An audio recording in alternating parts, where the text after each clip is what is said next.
And now it's time for a more lighthearted segment, Tips for Good. So Nathan, why do we do Tips for Good every week? Well, Michael, I'm so glad you asked, because we do Tips for Good every week because Pink Pony Club. I'm going to keep on dancing at the Pink Pony Club. I'm going to keep on dancing down in West Hollywood.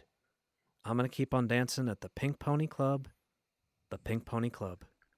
Wow. That sounds really fun. Honestly, let's just go do that. What are we fucking doing here? Let's just go dance, buddy. Yeah. Yeah.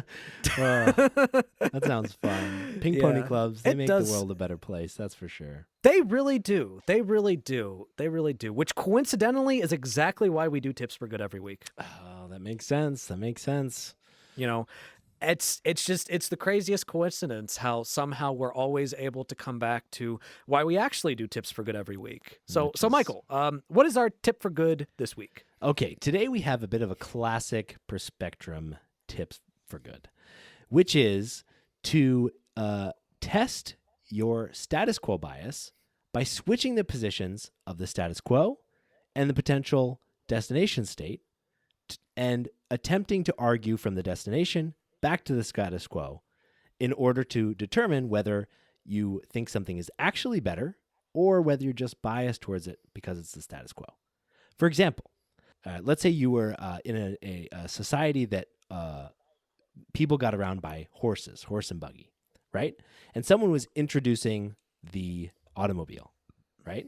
And so the current state, the status quo, is you ride around on horses and buggies. The destination is someone's coming in with the automobile. And so you switch those two places and attempt to, and if you're in favor of the horses, you attempt to argue that, hey, we've already got automobiles, but you know what we should do? We should go back and try and go back to horses and buggies rather than cars as a way to get around.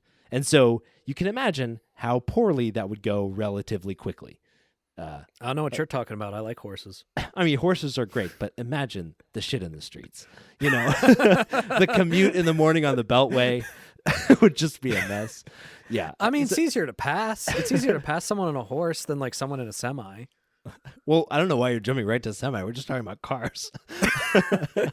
So that is a technique that you can use to help ensure that your preference for the current state of things is not status quo bias, by forcing yourself to argue in favor of that without referencing it as the status quo.